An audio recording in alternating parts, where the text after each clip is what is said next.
बासुर के महल को ओर चले लगलन। अब मीरा साहेब यात्रा करे छन लूजा संग्राम के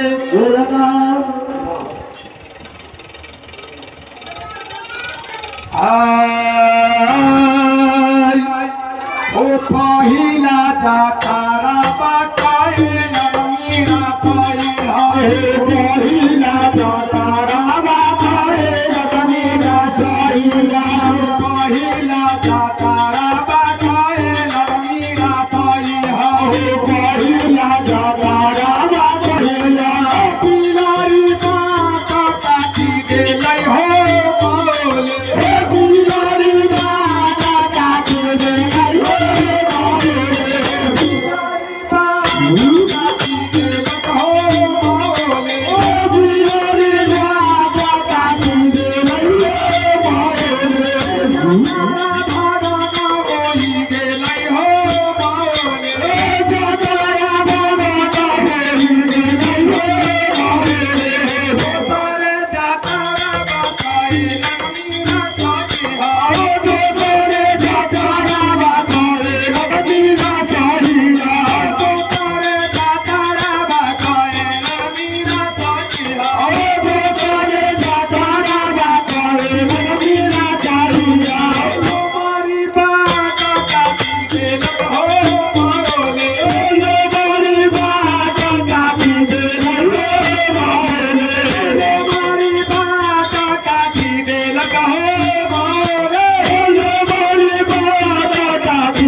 मीरा जी।